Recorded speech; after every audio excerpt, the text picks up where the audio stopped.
Chaque jour, plus de 277 000 voyageurs empruntent la ligne J du Transilien. Depuis la gare Saint-Lazare, elle dessert une grande partie de l'ouest de l'Île-de-France avant de poursuivre jusqu'en Normandie. Cette ligne traverse des secteurs très différents. On y trouve des gares immenses comme Paris-Saint-Lazare, Argenteuil ou Mantes-la-Jolie, où des milliers de voyageurs passent chaque heure. Mais à l'opposé, il existe une gare où les quais restent souvent presque vides. Une gare que beaucoup de voyageurs traversent sans même connaître son existence. Aujourd'hui, nous allons parler de la gare la moins fréquentée de la ligne J. Nous allons voir où elle se situe, pourquoi si peu de personnes l'utilisent, son histoire, celle de la ligne J, son environnement, les projets autour de cette ligne et ce qui rend cette petite gare si particulière. Installez-vous confortablement, c'est parti.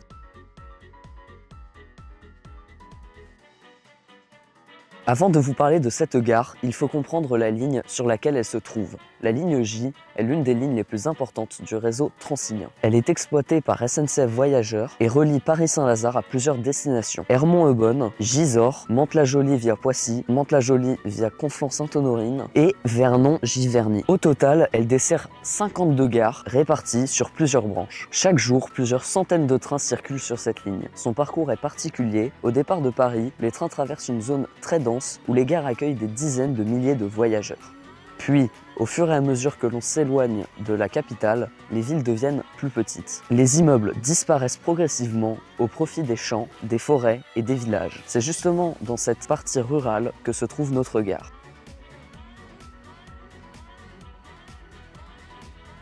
Pour comprendre cette ligne, il faut remonter au 19e siècle. À cette époque, le chemin de fer connaît un développement spectaculaire en France. La gare Saint-Lazare devient rapidement l'une des principales portes d'entrée vers la Normandie. Les premières lignes sont ouvertes afin de relier Paris à Rouen, puis au Havre. Au fil des décennies, des nombreuses petites gares sont construites afin de desservir les villages traversés. Certaines connaissent un développement important grâce à l'arrivée du train. D'autres restent très modestes. Avec le temps, les habitudes de déplacement évoluent. La voiture devient progressivement le principal moyen de transport dans les zones rurales. La fréquentation de certaines gares diminue fortement, pourtant elle continue d'être desservie car elle reste essentielle pour les habitants.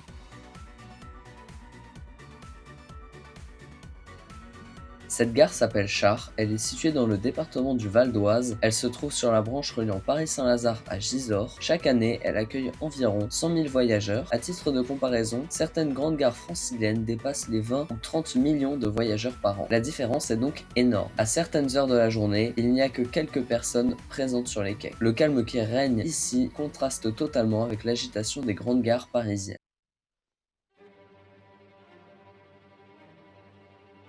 Plusieurs raisons expliquent cette faible fréquentation. La première est tout simplement la population. Chars est une petite commune d'environ 2000 habitants. Même si tous les habitants prenaient régulièrement le train, la fréquentation resterait bien inférieure à celle des grandes villes. Deuxième raison, la voiture. Dans cette partie du Val d'Oise, beaucoup de déplacements se font en automobile, les distances sont importantes et les transports en commun sont moins développés. Troisième raison, les trains. L'offre est naturellement plus limitée que sur les branches proches de Paris.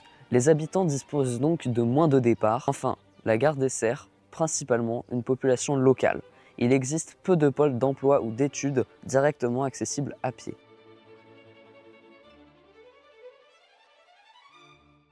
Lorsqu'on arrive à Chars, on remarque immédiatement son ambiance. Pas de foule, pas d'écran géant, pas de commerce, seulement quelques quais, un bâtiment voyageur et un environnement très calme. Tout autour, on retrouve principalement des habitations, des espaces agricoles et des routes départementales. On est très loin de l'agitation de Paris-Saint-Lazare.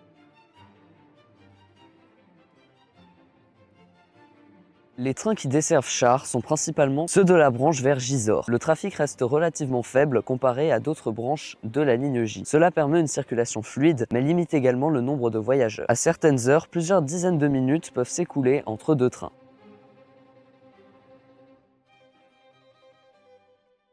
On pourrait croire qu'une gare aussi peu fréquentée ne sert plus à rien, pourtant c'est tout le contraire. Pour les habitants, elle représente un accès direct au réseau ferroviaire. Elle permet de rejoindre les études, le travail, les hôpitaux ou encore les correspondances vers Paris. Sans elle, certains habitants devraient parcourir plusieurs kilomètres supplémentaires pour rejoindre une autre gare.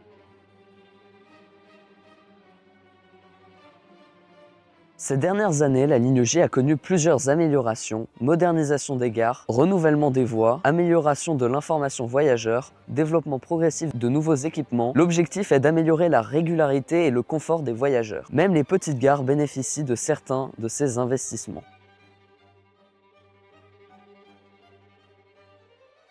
Quelques chiffres permettent de mieux comprendre la ligne. Plus de 277 000 voyageurs par jour, 52 gares, plusieurs centaines de trains quotidiennement, plusieurs branches différentes, des millions de voyageurs chaque année, et pourtant, une seule gare accueille moins de voyageurs que toutes les autres.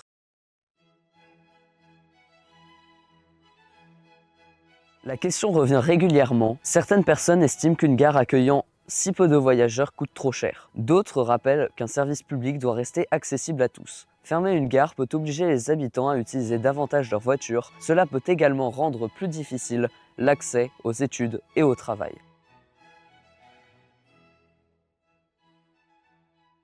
La gare de Chars est peut-être la moins fréquentée de toute la ligne J, mais elle montre parfaitement qu'un réseau ferroviaire ne se résume pas aux grandes gares. Derrière chaque petite gare se cachent des habitants qui utilisent le train chaque jour.